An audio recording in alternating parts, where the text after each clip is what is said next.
The rain has just cleared, and with just over 2 hours of daylight left, I've made my way to the Eldorado dredge hole to do a bit of fishing. Hey you! You're watching Robbie Cooking! Now, this is the first time I've fished the dredge here since before winter. I'm going to have 2 rods, one with a running sinker rig, and the other one, the short rod, with a float, a bubble float, both with Jan-Juck worms on them. They can just go out there. This really is a bad rig for this little rod. The float can just go out there. I don't know how I'm going to go here with that float because there's a bit of a breeze. But if the breeze blows it around too much, I'll take it off and put a sinker on. Now, in my introduction, did I say something about the rain's just cleared or it's just stopped raining or something? Here comes the rain again. I just had my first nibble and it was on the long rod on the running sinker. The float's getting towed around over there. It's gone. Got him. It's like a half decent fish, actually. Oh, you'll do. You ripper. A redfin on the bubble float. It's not a monster, but it's big enough to go in my cooler bag. That is awesome. I'm so happy. I'm stoked. You beauty. Well, that was a bit of an unexpected surprise. I'm really happy with that. Usually when I come out here I catch a few small tiny redfin. That's probably the biggest one I've caught here for a few years. Bloody ripper. This is so dodgy trying to cast a float with a 3-foot dropper with a 3-foot rod. Oh, whoops. I'll try that again. That'll do. I might have to change this float rig to a sinker rig. For some reason it's blowing around too much now. It wasn't before. The running sinker's getting a bite. I'll put a bit of slack in it. But something just had a nibble on the running sinker. Well, I've just taken off my float and I've gone to a paternoster rig. The problem with the float, I cast it out and it'll either drift straight back into the bank or it'd stop, which tells me that it's leaning over a snag or something. So I didn't, even though I caught a fish with it, I didn't have a lot of confidence in it.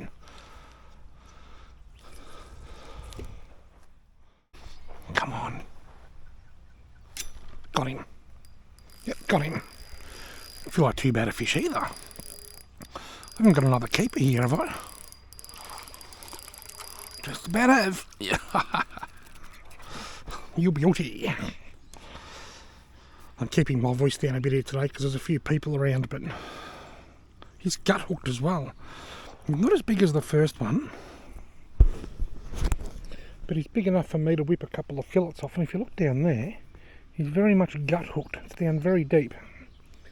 Oh well, throw him under the ice bricks. The worms are still on there, but they are a bit mangled, so I'll put some fresh ones on. If it was a red hot bite and I was catching heaps of fish, I'd leave those worms on there and keep fishing with them, but that's not the case. Because I'm happy with the way this is panning out. I thought I'd come in here today and catch half a dozen really small redfin and maybe a carp or two, and so I wasn't expecting to catch a feeder redfin. It's not very often that I go home with a feeder fish from this place. Just getting a nibble on the running sinker here again. I'm still playing with it and got him. Well, that's got to be a carp, doesn't it? Oh, gone. Pretty sure that was a carp. And I'm actually glad it got off because I haven't got a landing net. Right, I just went and untangled my line from over behind me. I'm actually glad that fish got off because I haven't got a landing net and it would have been quite a commotion trying to land it. Why do I always forget my landing net? By nature, I'm actually a very loud person. I've got a true foghorn voice, a very loud voice, without even trying. And it's very unnatural for me to sit here talking quietly like this. But the reason I am, there's quite a few people here. There's a family over there, and the bloke over there just lost a fish a minute ago. There's people over there climbing on the dredge at the moment. There's been people walking their dogs behind me. And I just feel like a bit of a weirdo sitting here talking to myself. So I just keep my voice down a little bit. So I'm only part weirdo instead of full weirdo. Here we go, getting a nibble on the worms again. Looks very carpy. pulled the line slack, then loose, then slack. There he goes again. Something swimming with it. And missed him. Might not have been a carp. I'll put it straight back out. There's not a second to lose. Okay, something's picked that up there now. Something's picked the line up, picked the bait up. Something's playing with it and got him that time. There's a bit of weight in this fish. If it's a redfin, it's going to be a good one. It's coming up to the surface like that though. I suspect it's going to be a carp. Oh, bugger, it got up before I saw it. Oh, that's a bit unfortunate. That's two I've lost in the space of about 10 minutes. I'll put a fresh worm on and get it straight back out. Right, I'll put it straight back out. It was only just out there.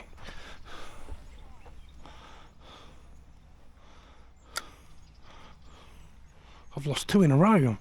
Losing me touch. Just because I'm talking softly, it doesn't mean I have to strike softly. I might be able to talk a little bit louder now. The people that were over there left about 10 minutes ago. Now these guys over here are leaving.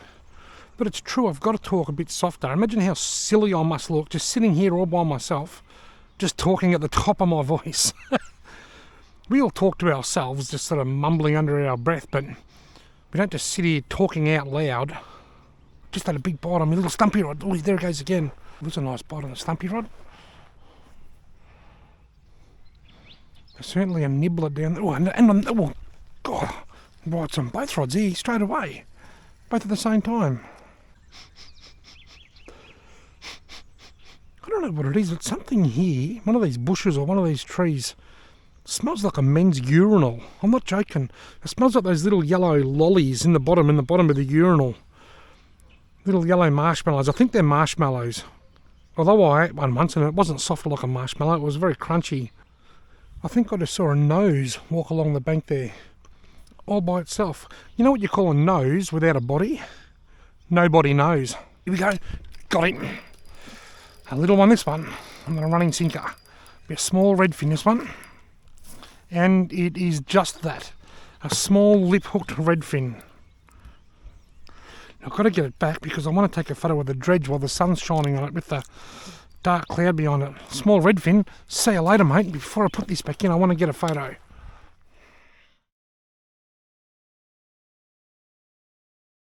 Whoa, big bite. I just put that back in. I didn't get the bite on film. I just set it back in, hit stop, and got a bite. And it's actually quite a nice redfin. I think he's gut hooked. If he is, I'll have to keep him. I'd rather throw that one back, but it's hooked a bit deep. I'll see if I can get the hook out.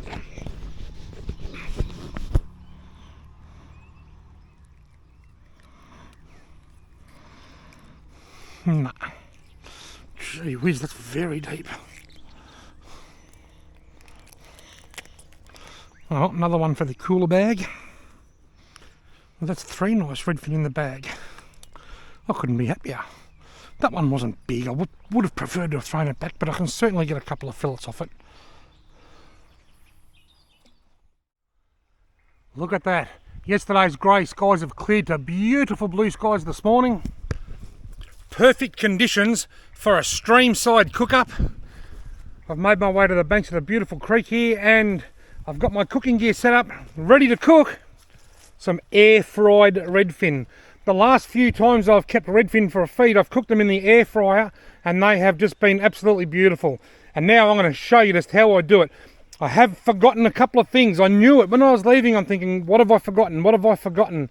I forgot a chopping board to fill up the redfin on. And that's no big deal. This tablecloth's not long out of the washing machine, so it's nice and clean. I'm happy to do it on there.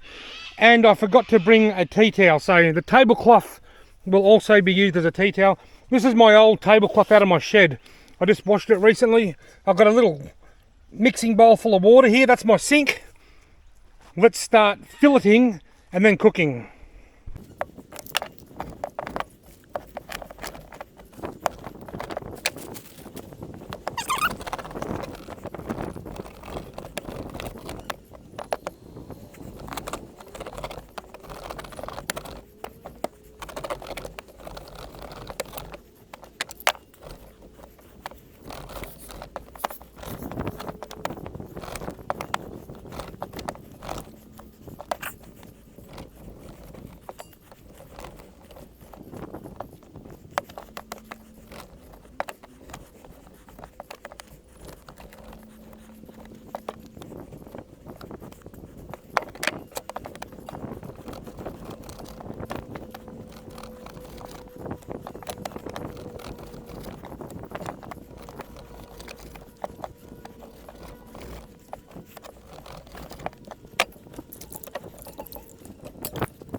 And there we have some redfin fillets, ready for the magic to happen. Now I've just sort of tidied up a little bit. I've folded the clean corner over where I filleted those fish just to make it a little bit cleaner. Now I'm just going to pad these fillets down with a paper towel just to remove a little bit of excess moisture off them, because I just washed them after I filleted them. My air fryer gets a fair old workout at home, so it's a little bit old looking, but that's okay. The first thing I want to do is just spray it all. I use a bit of canola spray, just so the fillets don't stick to the bottom. Then I want to get my fillets, as many as I can fit in there, which with redfin this size are probably about 3, maybe 4 if I'm lucky.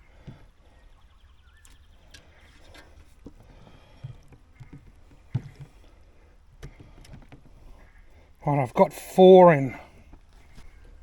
Now a little bit of traditional mayo, if I can get it out.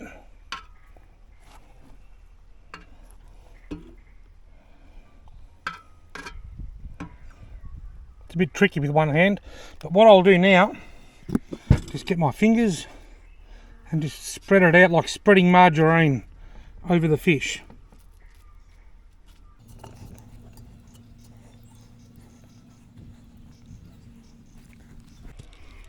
Now a little bit of cracked black pepper.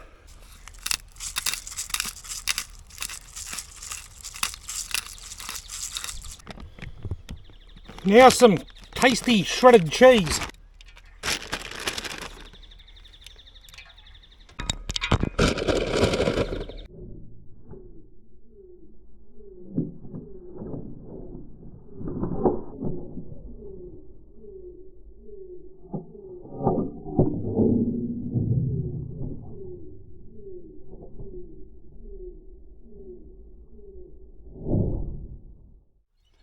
Righto, there we go. There's the 4 fillets covered in mayonnaise, cracked black pepper and some shredded tasty cheese.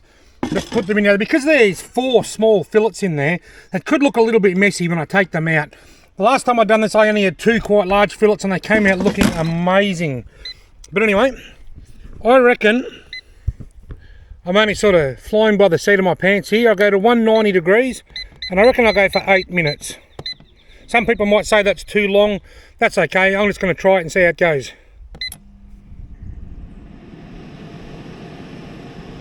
We're air frying by the bank of the creek. Now in case you're wondering how I'm air frying by the bank of the creek, let's go down here. I've got my EcoFlow. This is the EcoFlow Delta. It's currently, it's flashing, it's currently pulling 1,425 watts of power. That's an 1800 watt unit, and this is a 1500 watt air fryer. It normally pulls about 1450 watts like it is now. So it does it really, really easily with 300 watts to spare. 3 minutes to go. As I was filleting those fish, I just threw all the scraps in the creek. The heads, the backbones, the sides, the shoulders. There's no shortage of yabbies and stuff in here that will appreciate that.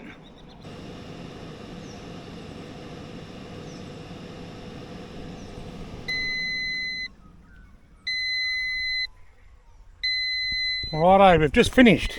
How much power did we use? 83%. So we used 17%. So I've got plenty of power left to do another cook up. The moment of truth. I'm just going to sit this on there. How good does that look? Oh!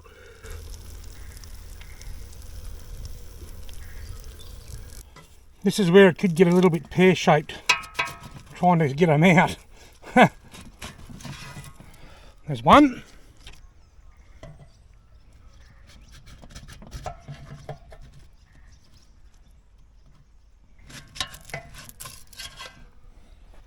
I mangled that one a bit.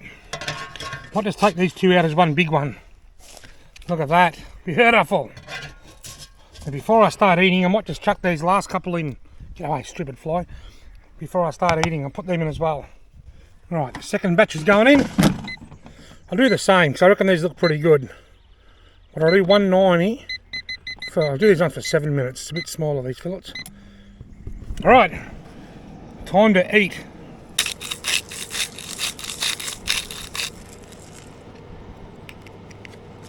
A little bit of pink rock salt on there, and away we go.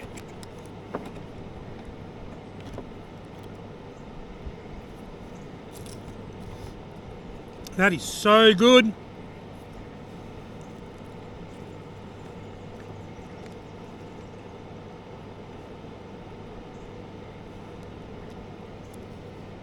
That is incredible. Wow. I'm going to enjoy the rest of this. And then I'll come back and tell you all about it. Wow, that was absolutely incredible. I'll cover that and I'll cover them so that the flies can't get onto it. How long have I got to wait for these next ones? 3 minutes. I can't wait for them to come out because that is the nicest way I've ever eaten any fish. I'm not even joking. Righto. Round 2. Oh, look at that. Beautiful.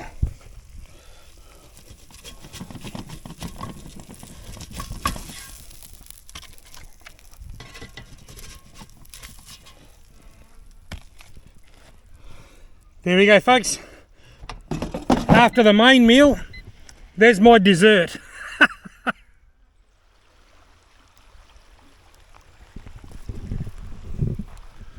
I know that not everybody can set up an air fryer out the bush like I can, but if you've got an air fryer at home, then I highly recommend you try this technique. I've only used it on redfin and it is amazing. I can only assume that it will work just as well with any other fish. Folks, I reckon this is my best catch and cook by far. That's my opinion and I'm sticking with it. Thank you all very much for watching. I hope you've enjoyed this video.